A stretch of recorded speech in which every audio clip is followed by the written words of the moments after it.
झंग हलिया से न भुलिया, राह हलिया फुरजन, ओझड़ से न पवन, बेई जनी छॾियूं। ही बैत हवालो, शाह जो रसालो, सुरखाहोड़ी दास्तान टियों। बैत अठों। हिन बैत जे ॿिन्ही सिटुनि मिसरनि जी सादी सम्झाणी पड़िजे थी, जीअं बैत जो मजमूई मतिलबु ऐं मफ़हूम समझी सघिजे। झंग हलिया से न भुलिया, राह हलिया फुरजन। जेके झंग विया से न भुलिया, जेके रस्तो वठूं था हलनि से फुरबा आहिनि। ओझड़ से न पवन, ॿेई जनी छॾियूं। जन ॿिन्ही खे छॾे ॾिनो, तिन खे पंधु आंजो नथो पए। हिन बैत जो मजमूई मतिलबु ऐं मफ़हूम हिन तरह बयानु करे सघिबो। झंग हलिया से न भुलिया, राह हलिया फुरजन, ओझड़ से न पवन, ॿेई जनी छॾियूं। ही बैत हिकु ॻुझारती अंदाज़ असलूब वारो कलाम आहे। ॻुझारती अंदाज़ में चयल कलाम जी उपटार करणु ॾाढी मुश्किल हूंदी आहे।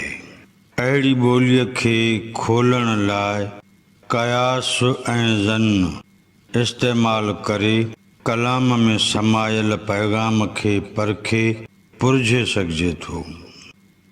इंसान अक्सर करे कंहिं न कंहिं धुर भर सां सलिहल ऐं सलाहियल हूंदो आहे।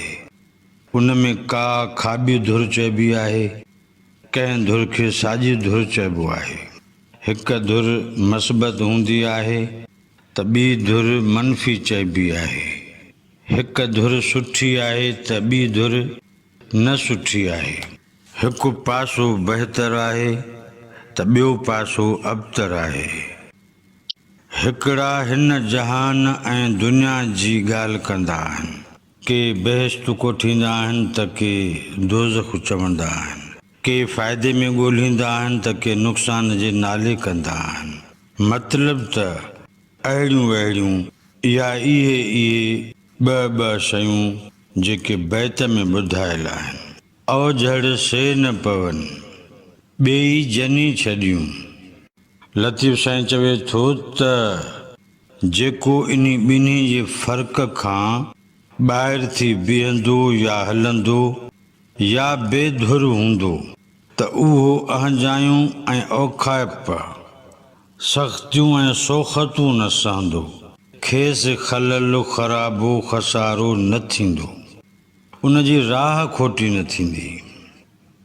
झंग उहो इलाइक़ो हूंदो आहे जिते जा तौर तरीक़ा जीअण जा अंदाज़ जुदा हूंदा आहिनि। उते क़ाइदा बाक़ाइदा न आहिनि। इन्हीअ करे उते वञी सालिक पंहिंजूं रूहानी रियाज़तूं कंदा आहिनि। शहर जे शोर खां घणो परे पंध करे वञी रहनि था। रोडनि रस्तनि जा नाला हवाला शहरनि ऐं वसंदनि सां वाबस्ता आहिनि। उतां जूं ज़िमेवारियूं तमामु घणियूं आहिनि। इन करे सालिक लाइ आबादनि में रहणु ख़सारे खां घटि कोन्हे ऐं झंग जी जूई तिन लाइ सुधारे वाधारे वांगुरु हूंदी आहे। झंग हलिया से न भुलिया, राह हलिया फुरजन। अव्हांखे गुज़ारिश कजे थी त भेटाई जो बैत ॿुधो ऐं ॿियनि खे ॿुधायो। चैनल खे सब्सक्राइब करियो, वीडियो खे लाइक करियो। अव्हां जी महिरबानी मञिबी।